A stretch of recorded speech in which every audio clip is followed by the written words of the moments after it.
Bonjour à tous. Donc notre ARE se consacre aux nanoparticules. Donc une nanoparticule, c'est une particule qui a la taille du nanomètre, soit 10 puissance moins 9 mètres.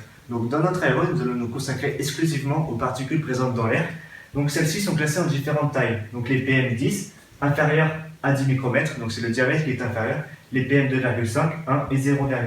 Donc les PM2,5, celles-ci, elles pénètrent les alvéoles pulmonaires, tandis que les PM1, elles pénètrent la barrière alvéolo-capillaire. Ensuite, les PM 0,1, donc 100 nanomètres, c'est celle-ci qu'on appelle les nanoparticules. Et donc nous allons nous consacrer aux particules fines à l'aide de ce plan. Donc quels sont les effets des particules fines présentes dans l'air sur notre quotidien et notre santé? Et pour cela, je vous laisse avec Ingrid qui va vous rejoindre sur les toits du PMC. Pour répondre à cette problématique, nous avons la chance de pouvoir rencontrer Monsieur Sébastien Payan, directeur du département de licence de physique à l'UPMC. Monsieur Sébastien Payan, bonjour. Bonjour. Vous êtes aussi chercheur au laboratoire Latmos, qui est un laboratoire spécialisé dans le domaine de la mesure des composants de l'atmosphère. Oui, tout à fait. D'accord. Justement, en parlant d'atmosphère, quels sont les polluants qui composent notre atmosphère? Alors, dans une ville comme Paris, on va rencontrer plusieurs types de polluants, des polluants gazeux. Ces polluants-là, ça va être l'ozone. On entend parler effectivement, notamment l'été, des pics de pollution à l'ozone. On va rencontrer aussi des oxydes d'azote, un certain nombre de molécules qu'on appelle des composés organiques volatiles. Alors, ils ne sont pas en quantité suffisamment dangereuse pour la santé, mais par contre, ils vont permettre la formation d'autres polluants, et notamment l'ozone, par exemple. Et puis, il y a d'autres types de polluants qui vont être sous forme de particules, et notamment les particules fines, qui, elles, peuvent aller assez profondément dans les alvéoles pulmonaires et créer des problèmes de santé. D'accord. Vous nous avez parlé de pics de pollution. Existe-t-il un seuil critique ou... Alors, en fait, il y a plusieurs seuils qui existent suivant qu'on regarde la législation française ou la législation européenne. Mais il y a des seuils qui sont effectivement déterminés. Sur les particules fines, typiquement, on a un premier seuil qu'on appelle un seuil d'alerte à 50 microgrammes par mètre cube, où là, on va informer la population qu'on a des niveaux relativement élevés de polluants. Et puis il y a un seuil qui est plus élevé, qui est à 80 microgrammes par mètre cube. Et là, ce seuil, il va déclencher potentiellement un certain nombre d'actions, dont celle qui consiste par exemple à limiter la circulation des automobiles en ville, comme on l'a vu récemment. Et justement, comment sont mesurés ce seuil critique? Alors on s'appuie sur un réseau de mesures qui est confié à une association, Airparif, qui fait des mesures à différents endroits, avec des mesures qu'on appelle des mesures de fond, c'est-à-dire des mesures dans des endroits aux alentours de Paris ou dans certaines rues de Paris, et des mesures trafic qui elles sont faites à proximité des grands axes routiers où là il y a beaucoup de circulation. Et c'est à partir de cet ensemble de mesures qu'on va faire une mesure moyenne entre guillemets sur la ville pour déclencher ce seuil d'alerte.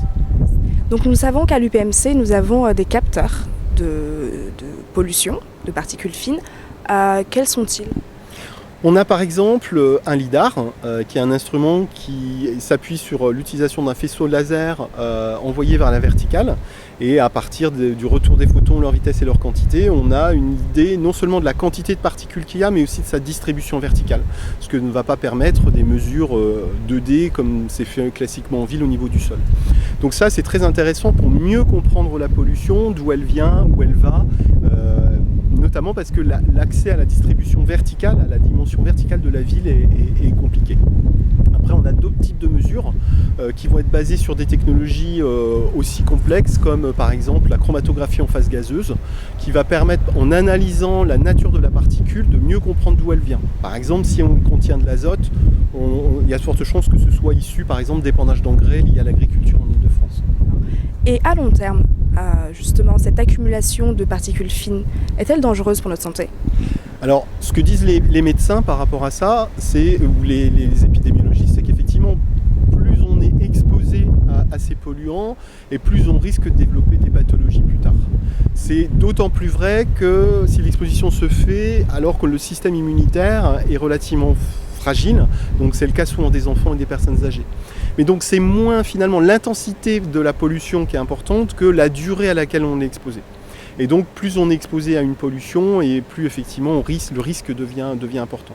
Donc la pollution de l'atmosphère, surtout parisienne, est principalement due aux particules fines?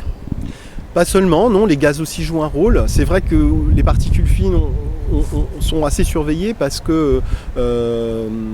qu'effectivement, une des grosses sources de pollution, c'est le véhicule en ville. Et qu'il y a aussi effectivement l'apparition depuis quelques temps de pics de pollution hivernaux qui sont, alors pas nouveaux, mais en tout cas leur fréquence et leur intensité a tendance à être un peu plus importante. D'accord, merci beaucoup d'avoir pris votre temps pour répondre à nos questions. Donc merci Ingrid pour cette interview avec le chercheur Monsieur Sébastien Payan.